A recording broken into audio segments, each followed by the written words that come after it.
Hey guys, July 5th, 2020, and I'm here at Hilltop 91, and I'm going to answer Mammigoodheart's question. I don't remember exactly how it was worded, but um, something to the effect of, what is the scariest encounter I've had, or something to that effect.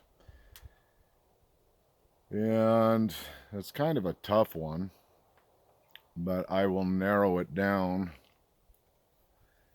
um, to a couple of them. And anybody who's been watching my channel from the beginning has heard me talk about these. And so the first,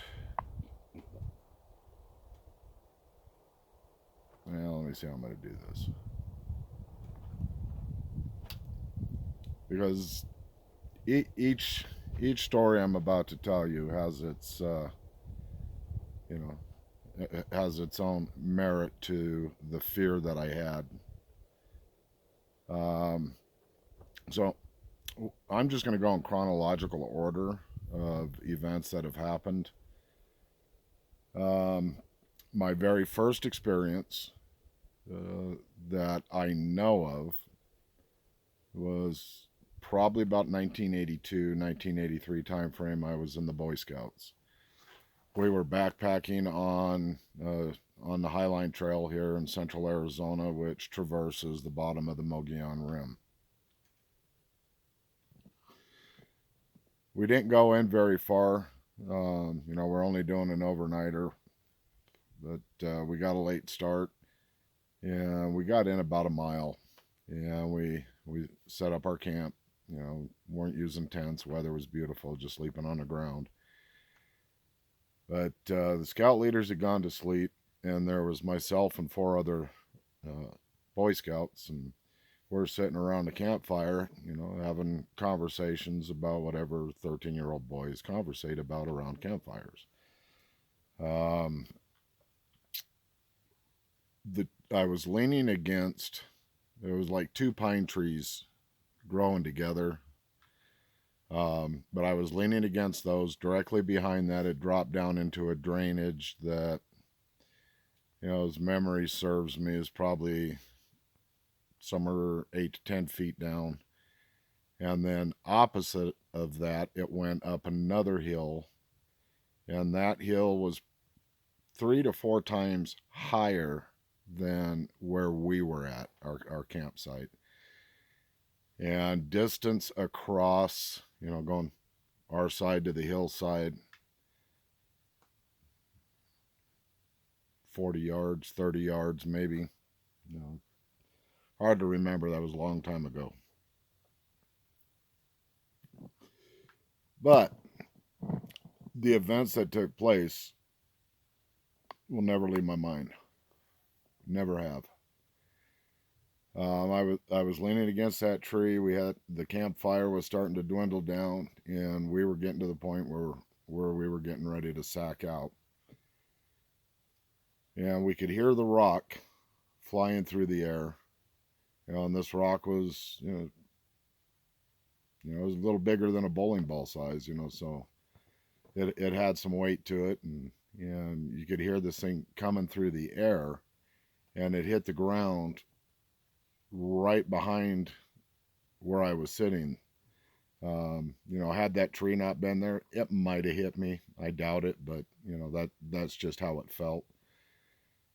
We jumped up, screaming and hollering at the scout leaders, and we took every piece of wood we had in the campfire or in the camp, threw it on the fire, reared the fire up, and scout leaders got up and like, "What's the matter with you guys?" Like, "There's something out there." And he's like, "Yeah, it's probably an elk or a bear or deer or something. Just go back to or go to sleep." They're like, "No, no, no, no. Something threw a big rock." But so they go back to sleep. The scout leaders do, and I don't know how long afterwards it was, but we could hear bipedal steps coming down the hill behind us diagonally, is what it sounded like. And that's when the deep fear started. Um, we're of course yelling at the scout leaders, and gathering pine needles up, throwing the pine needles on the campfire, and it flares up, and you hear poof, poof, poof going back up the hill. And the scout leader's like, "Would you guys knock it off? It's just critters out there." Yeah, and I mean, we're terrified. We're like, "You don't understand. That we're gonna get eaten."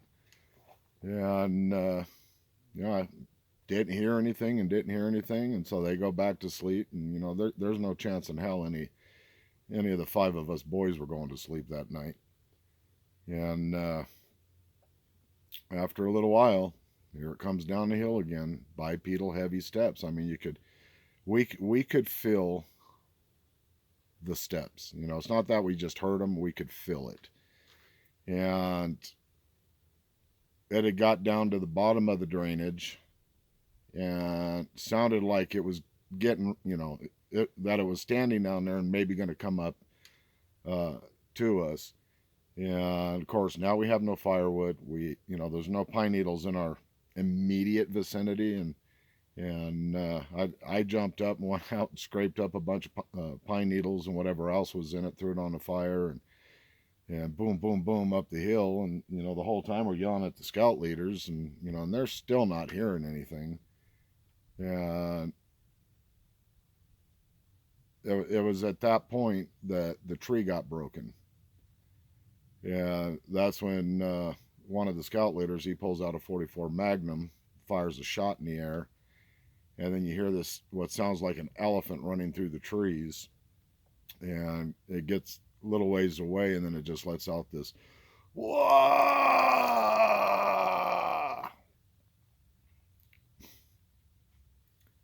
Um,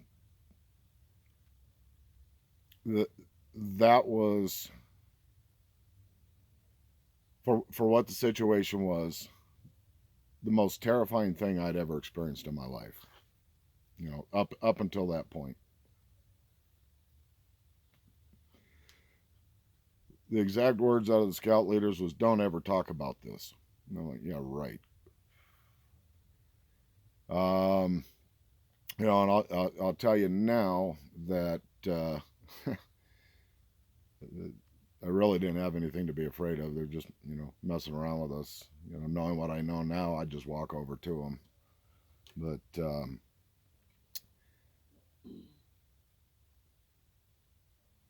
number two on the list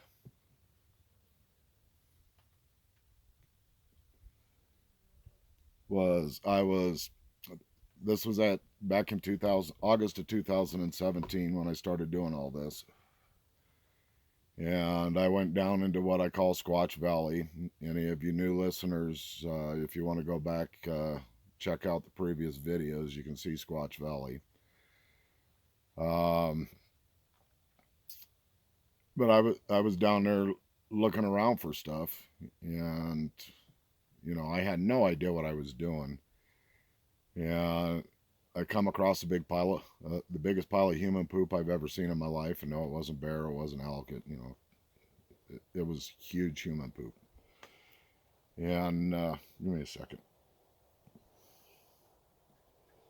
And then I noticed right next to where that was at, there was a structure. And I really didn't know what structures were at that point in time. I knew it wasn't the way the trees were, I knew it wasn't natural. And so I started spiraling out from there looking for footprints. Yeah, because the ground down there seemed like it was a perfect place for footprints. Well, lo and behold, I find one. Yeah, if I remember correctly, it was 8.5 inches across at the toes, and 16 inches, 17 inches in length, somewhere right around there. I'm like, oh, it's going that way. I'm going that way. Yeah, so I'm looking at the ground, and yeah, glancing up periodically, looking around to see if there's anything around me. And I notice a timber rattler, a black rattlesnake. And so I took out my my phone and tried to videotape this, and the snake had crawled underneath a log, and I kind of I was in a safe position and leaned over and got just a couple seconds of video of him. And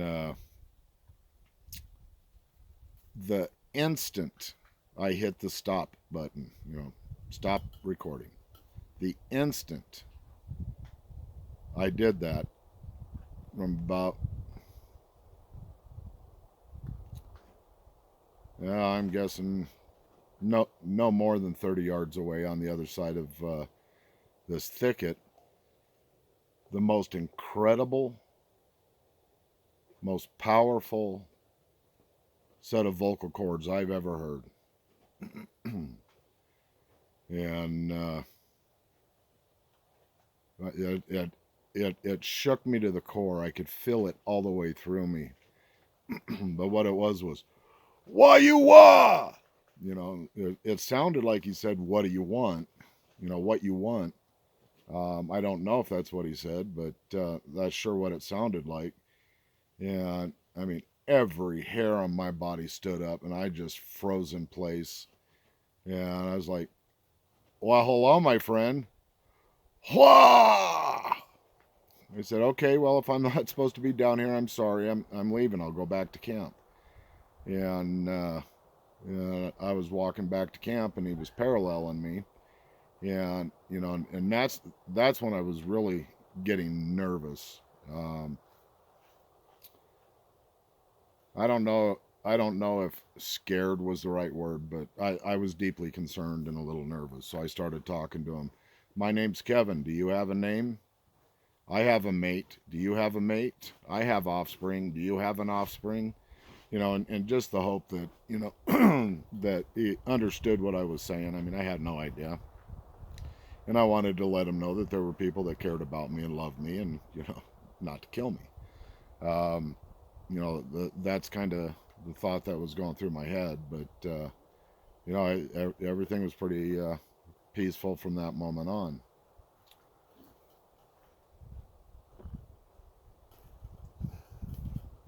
The third event, would, excuse me, would be March of 2018. And I was at Squatch Camp. Oh, sorry about that. I was at Squatch Camp, and I was just up there for a couple of nights. I had made the decision that I was going to step up my game out here, and I was going to sleep out on a cot only. I didn't bring a tent, and so that's what I did. It was cold out. It was probably close to the freezing mark. I had one sleeping bag stuffed inside another sleeping bag, and was on my cot. And it was around 4 o'clock in the morning, if memory serves me correctly. No, I'll get to that in a second. But anyway, so it what happened, and this is the only way I can describe it. I'm not saying this is what happened. This was just the sensation that I had. The head of my sleeping bag was pinched shut. I was paralyzed. I couldn't move my arms, couldn't move my legs. I couldn't talk. And it felt like the cot got lifted in the air. And I don't know if any of you have ever spent any time on a helicopter, but when a helicopter lifts off, you can feel the gravity differential, however you want to explain it, but you can tell that you're lifting in the air. And right after I got lifted in the air, I had the sensation that they were running through the forest with me. I could feel like forward motion with just a little bit of weaving back and forth like this, and I was terrified. I mean, I had no idea what was going on. So in my head, I'm sitting there going, "Indy, put me down. Indy, I don't like this. Indy, put me down. And then the next thing I know, it felt like the cot got set down. I wanted to get my head out of the sleeping bag to look at him, but I was, I shouldn't have been as scared as I was, but I, I'm here to tell you, you have something like that happen to you. I don't care who you are. It's going to scare the shit out of you. Um, but I could hear the bipedal steps walking away from me. And so I just laid inside the sleeping bag for, I don't know, probably 5 minutes, just going, what just happened? And so when I pulled my head out of the sleeping bag, it was just barely starting to get light out. The sun hadn't come up yet, but it's just barely starting to get light out. Um, and right after I got up, the birds started to chirp, and uh, I went and got my coffee started, and went and lit a fire. And you can go back into my archives, and there's two different videos: got lifted 1 and got lifted 2. You can watch those videos, and I mean, you can see it in my face. I'll tell you right now, you can see it in my face, trying to process what the hell had just happened. Um, so yeah, there's been some things that that have been pretty damn concerning.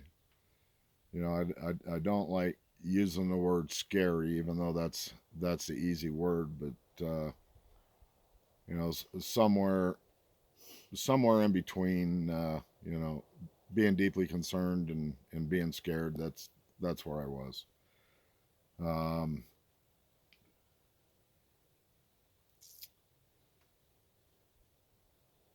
that's pretty much it. I mean, I had one time where he come up and shook the hell out of my tent, um, and it startled me awake. And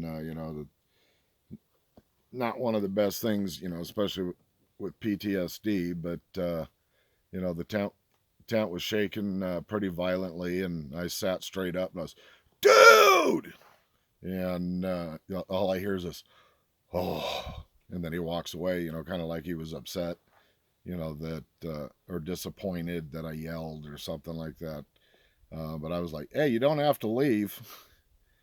But so so as far as scary incidents or happenings, that's it. Um,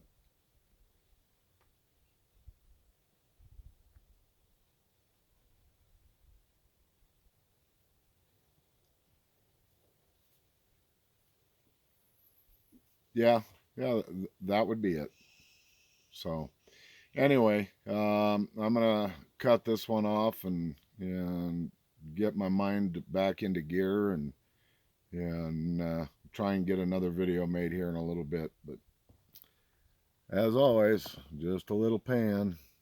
Yeah, not psych. Peace out.